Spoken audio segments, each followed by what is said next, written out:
Hi there. Welcome to my watermelon wine, well, making wine, watermelon wine at home video.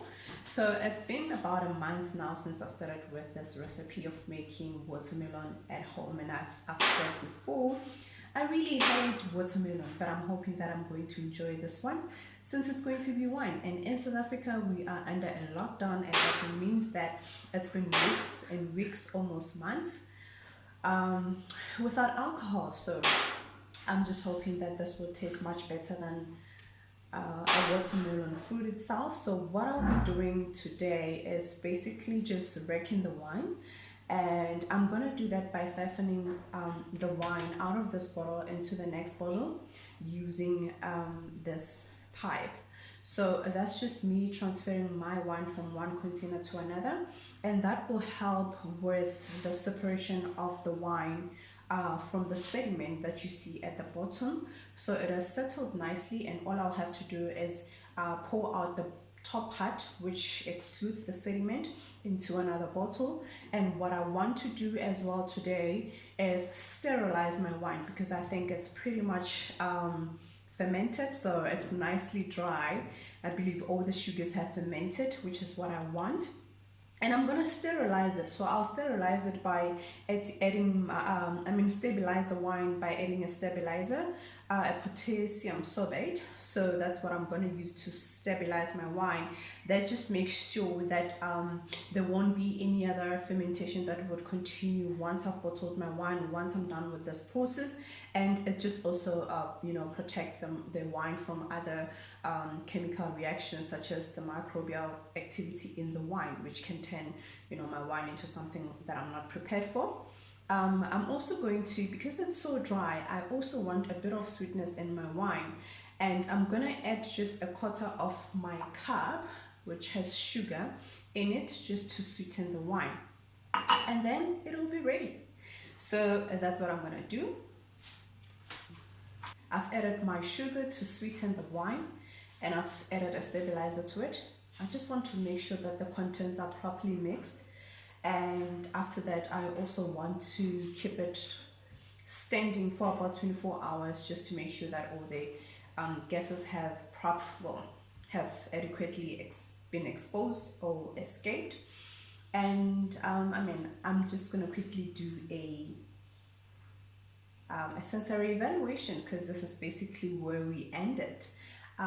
If you can look at the color of this wine, it's not necessarily so clear, but that's just due to the fact that I haven't really find the wine, or basically find the wine. So but it's a wine to be drank at home. It's not for selling purposes, so it's just to enjoy and just practically do a different study different types of fruits and the kind of wines they produce. And also there's also minimal quality control in terms of there isn't really equipment that would measure accuracy, but it's fun. This is for the fun of it. So basically what I want to do here is that I can also keep the wine refrigerated at very low temperatures, just to help with the clarification, but it's not much content, so I'm probably going to finish the wine before I really have to do that.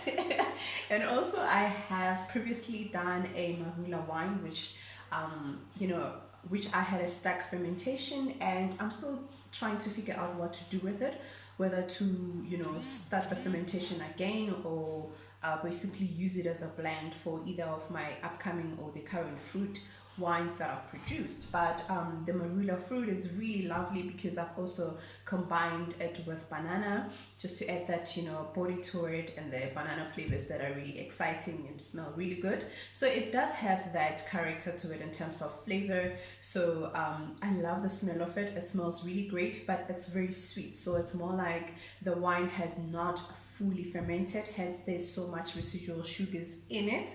But I'm tempted to blend it with my watermelon wine, because the watermelon wine has fully fermented. It's dry, so it's so dry, even the 15 mils of sugar that I've added does not make any difference. And you can see that I've actually let go of half of the contents in terms of the wine that I had, because I needed to get more clear wine most importantly. So what I just want to say, what I wanted to say also is with regards to the color, I'm not going to dwell so much on the color because like I said, I haven't really found the wine, and the only way I can clarify this wine here is to put it in the fridge and keep on wrecking it until I get, you know, a satisfactory color. But I'm not concerned about that right now. I'm just really concerned about the alcohol and how my wine tastes, right? So I'm just going to, yeah, I mean, the color, it's not that bad at all. It's really not that bad. And I'm just going to taste it.